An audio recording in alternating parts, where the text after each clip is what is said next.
Hey, I do want to say I'm glad that you're here. You braved the snow, the beautiful God-given snow. If you are watching online, we're glad that you're here as well. It's our vision as a church to connect people to Jesus and love our community. And so in order to figure out kind of who we are as a church, we jumped into a series last week titled, Who Are We? And the first kind of characteristic of who we are as a church is that we are together. We are together. We don't leave. We don't bail. We don't go choose a different brand. That we are together.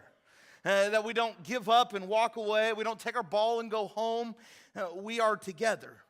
And we talk together about how our unity affects His credibility. That if others around see a fractured church, see a church that is falling apart and arguing with each other, then that's the idea of God that they'll get. Anybody remember their first car? Some of you might still be waiting for that day. A lot of us, we remember our first car. If you were like me, it was kind of a piece of junk, right?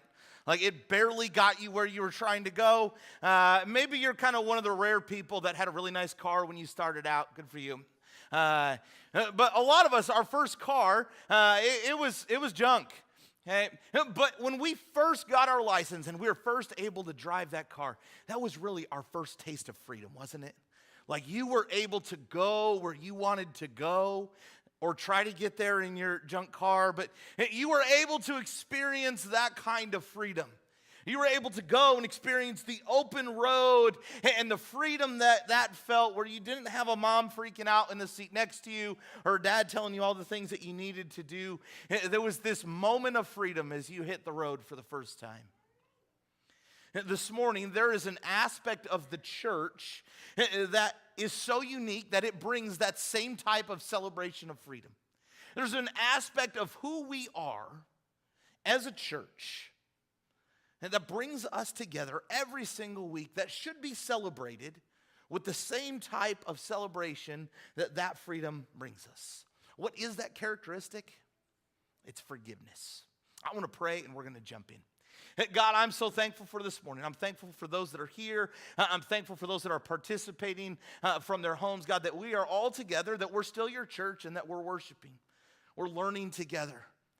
God, I pray for this time as we learn, as we open up your word, as we continue to look at who we are as a church. God, I pray that your word will teach us. I pray that it will challenge us. God, I pray this morning that we will set down maybe all the stress of this past week, the busyness of this week, God, maybe the sorrow or the joy of this past week, and we will just be together. Jesus, we're thankful this morning that we are here right now because of the forgiveness that you have given to us. We don't deserve it, but you gave it to us as a gift. And so as a church of sinful people, God, we meet here right now with the hope of heaven. It's in your name that we pray. Amen. I love a good meal, which you can probably tell. I love a good meal. Anybody else love a good meal? Okay, yes, okay. Love a good meal. If I were to choose maybe my favorite meal, okay, if I just had one meal that I could choose to have anything, it would be pizza and chicken wings, all right? Not a fancy steak or anything like that. It's too rich for my blood. A pizza from a pizzeria and chicken wings, all right? I want you to think of your favorite meal right now. Okay, and here's what I want you to do. If you're sitting in the room, I want you to turn in just a second and tell the person next to you what that meal consists of. If you're watching online, I want you to post it in the comments. Okay, right now I want you to turn and tell the person around you what your favorite meal is. Ready, go.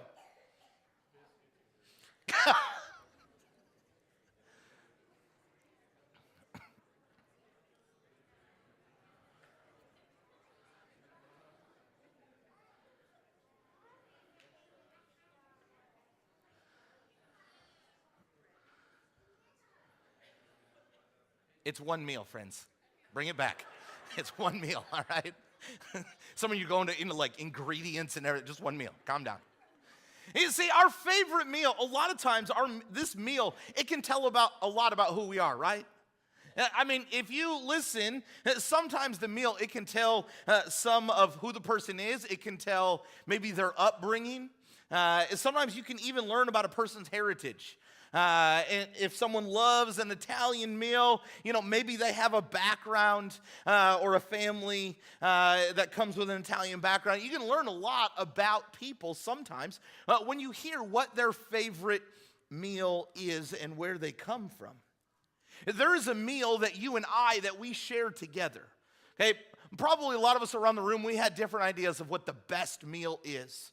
But when we come together as a church, there is one meal that we share all together that tells more about who we are than any of the things that we just said. There's a meal that we share together that brings definition to who we are as a church that is greater than pizza or chicken wings or anything else that we are going to share. And it's the meal of communion. It's what we just did together. We've been camping out in Acts chapter 2. In Acts chapter 2, verse 42, we read of some of the main characteristics of the infancy of the church. And in Acts chapter 2, verse 42, it says this: "They devoted themselves to the apostles' teaching, to the fellowship, to the breaking of bread, and to prayer." You see, right here, this is the beginning of the church. This is as it's just beginning to take off and grow. Peter has just preached a sermon at Pentecost. The Holy Spirit has fallen on the people. There's a large number that have been added to the church, and then this is what they begin to participate in. As they are together in homes, as they begin to share with one another, they have made this choice to be devoted to the things of God. And some of the four biggest characteristics of the church are spiritual. We just read them together. They are spiritual, and one of them that is mentioned is the breaking of bread. The breaking of bread, and sometimes we can read this as though they just ate together, but there's a little bit more to it, in that this is the breaking of the bread. You see, this is the celebration of the forgiveness that they have been given as a church. They're praying together, they're learning, teaching together. They are celebrating the forgiveness that they have been given as the church. You see, this is why it is a unique characteristic of who we are.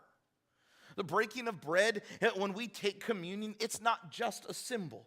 The Nike swoosh, that's a symbol, but it has really no value or understanding. It has no definition other than we understand where it is.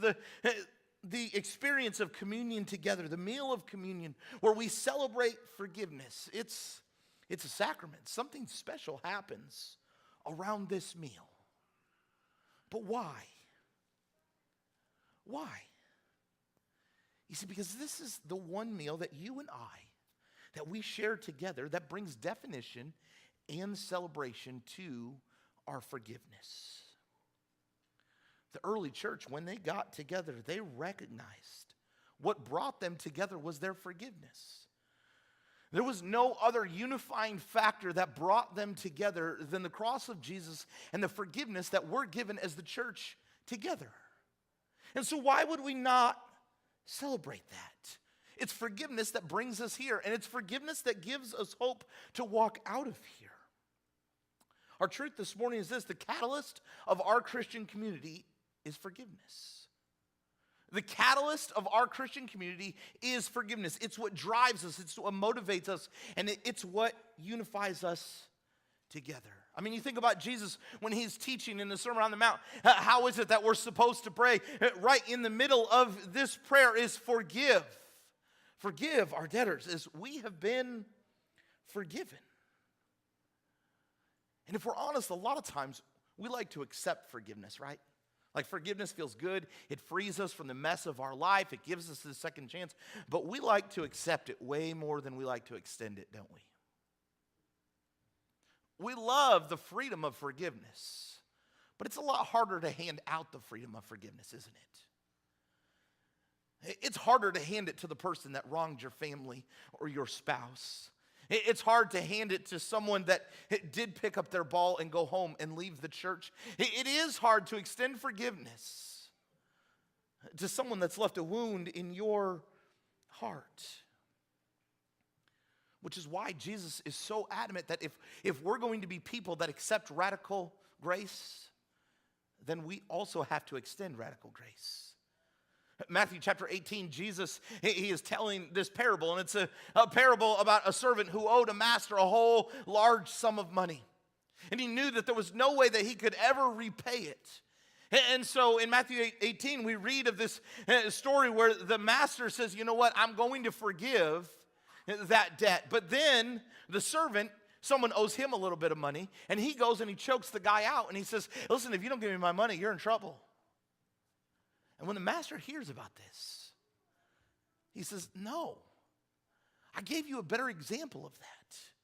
You see, this parable is to teach us that if we're going to accept forgiveness, then we have to extend forgiveness, because the catalyst of our Christian community, the catalyst of the church is forgiveness. And if we're going to accept this radical forgiveness that Jesus gives us and celebrate it every week when we meet around this table, when we break bread together to celebrate the breaking of Jesus' body, then we have to be people that extend it. It was about a year ago or so, and I was sitting in our conference room, and I was sitting with someone else from our church, and there was a couple families, and for years and years and years, there had been a family disagreement that was causing this giant rut in the middle of their family. I mean, it was causing much heartache and much hurt, and so we sat down to try to bring resolve to some of this struggle. And as we sat down, preparing to hear more or less each side and then try to come to a conclusion, the person I was sitting at looked out at the family and said, I don't know all of the details of what's going on. And so if you could explain what you think the struggle is from the other person's perspective, that would help me better understand what's going on. And as I sat there and I watched as this took place, what happened was incredible.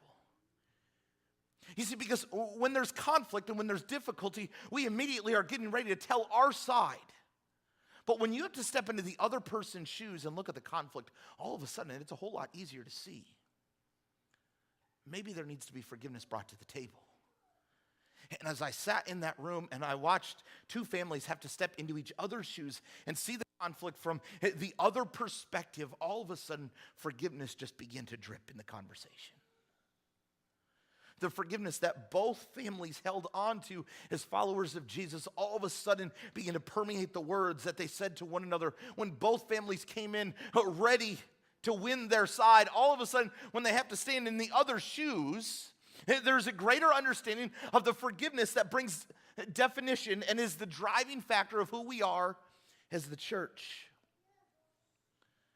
And we sat there for about 45 minutes as families cried together and prayed for one another, and walked away, letting go of the weight that had defined them for so many years. You see, this is who we should be as the church. Forgiveness is the catalyst that drives us to come together and drives us to live like Jesus. Who is it right now? Who is it right now that is, maybe you just shared in communion, right now you have a grudge against? But right now, who is it that you're angry with and that you were angry a few minutes ago when you shared in this celebration of forgiveness? Paul, he's instructing the church in Corinth. And he says, listen, church, if we're going to celebrate forgiveness, if we're going to celebrate the forgiveness that Jesus gives us, then when we meet together around this meal, then we need to pay careful attention to our attitude. 1 Corinthians chapter 11, beginning in verse 27, it says these words. So then, whoever eats the bread and drinks the cup of the Lord in an unworthy manner will be guilty of sinning against the body and blood of the Lord. Everyone ought to examine themselves before they eat of the bread and drink of the cup. For those who eat and drink without discerning the body of Christ eat and drink judgment on themselves. That is why many among are weak and sick, and a number have fallen asleep. But if you are more discerning with regard to ourselves, we ought not to come under such judgment. Nevertheless, when we are judged in this way, by the Lord, we are being disciplined, so that we will not be finally condemned with the world. So then, my brothers and sisters, when you gather and eat, you should all eat together. You see, Paul brings kind of this harsh side of, hey, if we're going to be people that celebrate forgiveness, we can't celebrate forgiveness and be angry with one another. There's no place for that in the church. If we are forgiven people, then we have to extend forgiveness to others. Because in actuality, we should have been in Jesus' shoes on the cross, shouldn't we? When we stand in those shoes, all of a sudden, our anger should gain a better perspective. This is why when we get together every single week, we share in communion. Because we recognize our need to fall before Jesus. And I don't know about you, but there's not been a week that's gone by that I could say, well, I don't need to fall before Jesus this week. It was a good week. Right? Like every week there is a whole bunch of stuff in my life that I would say, you know what? I need more and more and more of Jesus. I need to remember the forgiveness that was given to me. And I need to celebrate this with a whole bunch of people that feel the exact same way. Sometimes I get asked the question, based on maybe how other people do communion or observe communion, doesn't it lose its significance to do it every week? And I would argue it only loses its significance if forgiveness has lost its definition in our lives. The meal that we share together only becomes just something to do when we forget about the way that we have been forgiven by Jesus. And to be real honest, if we only celebrate forgiveness once a week around a chicle and a shot glass, we are missing the magnitude of the forgiveness that we've been given.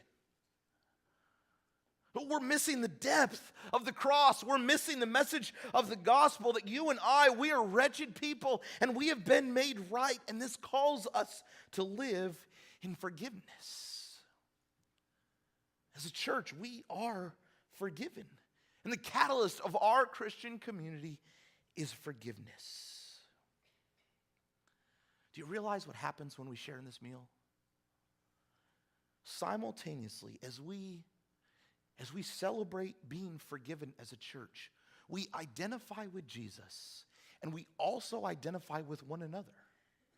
At the same time as we are all sharing this meal together of communion in celebration of forgiveness, you and we are both identifying with one another in our sin, in our togetherness, but also with Christ, in his forgiveness as he went to the cross for you and me. We are forgiven people.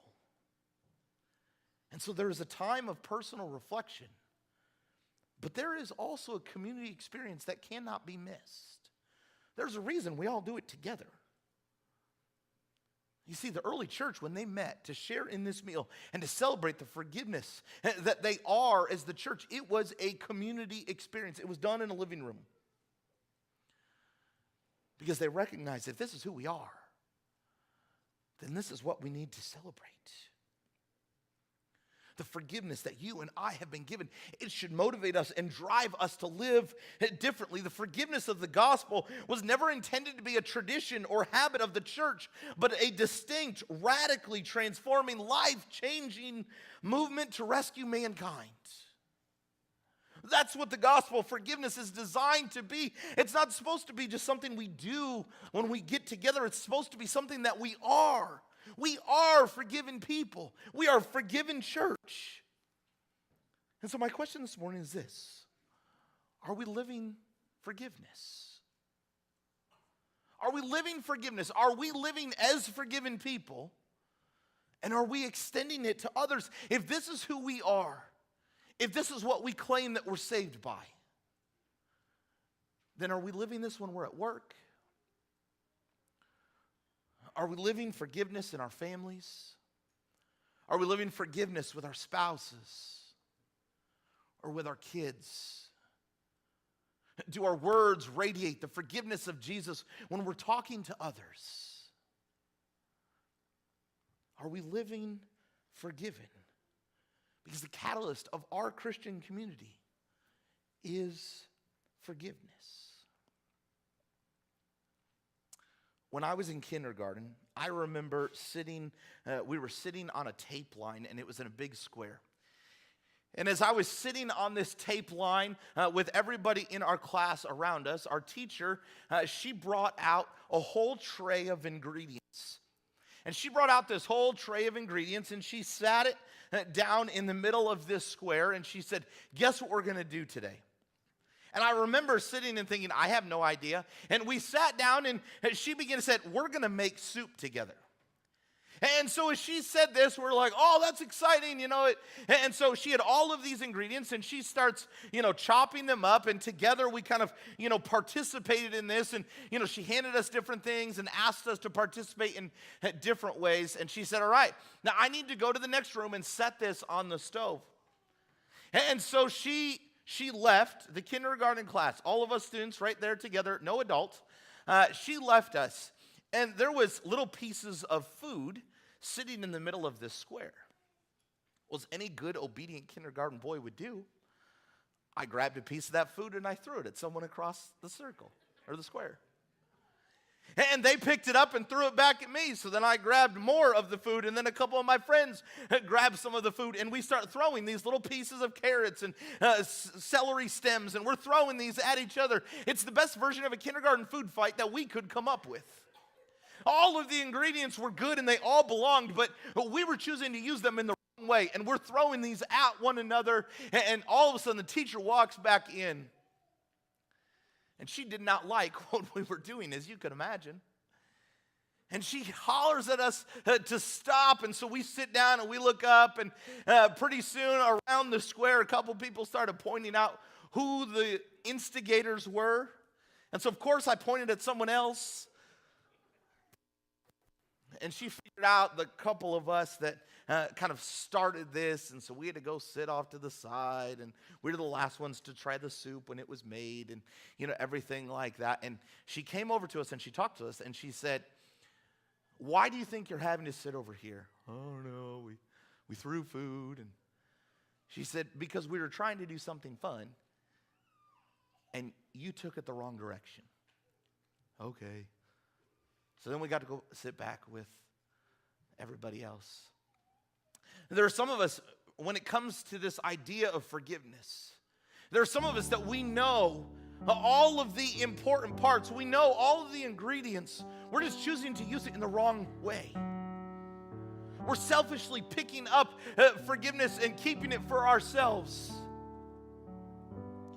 Like that day when I was throwing food, there was a group of kids that they didn't want anything to do with it. They were just sitting off to the side.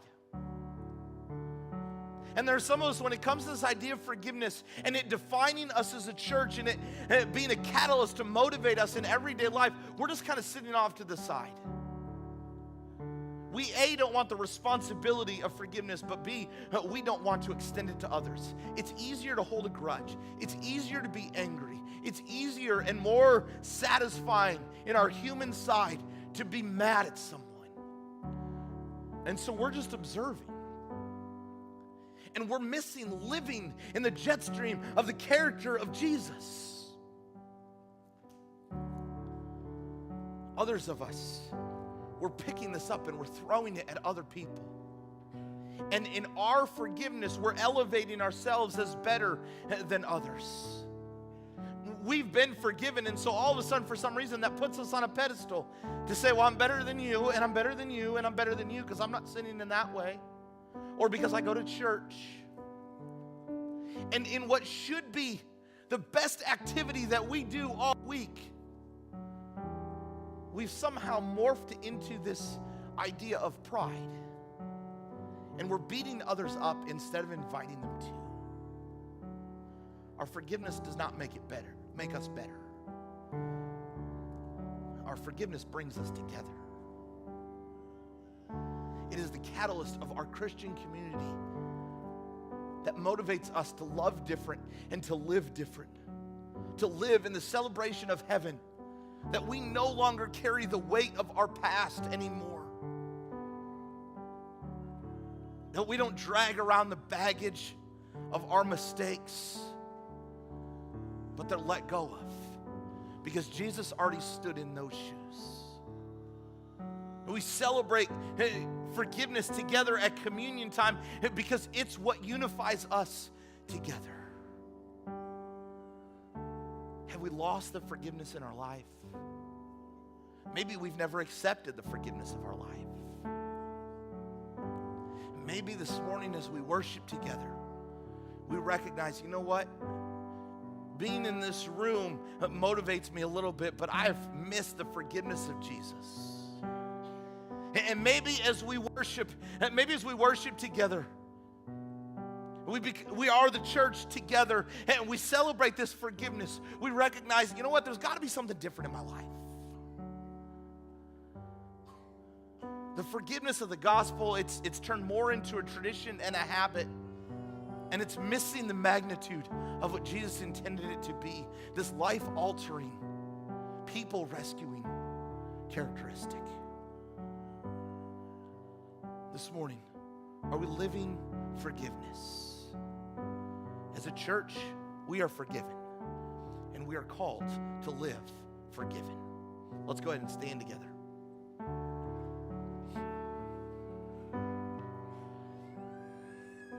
We're going to worship together. We're going to sing. We're going to observe. We're going to reflect. We're going to recognize that together as we worship, that we are forgiven people. That we don't drag our past. It doesn't come into play. But the same freedom that we experience as we pulled out of our driveway for the first time, as we drove down the street all by ourselves, we worship with that same freedom. That we have pulled out of the garage of our sin, and we are called to live in the freedom of forgiveness and grace.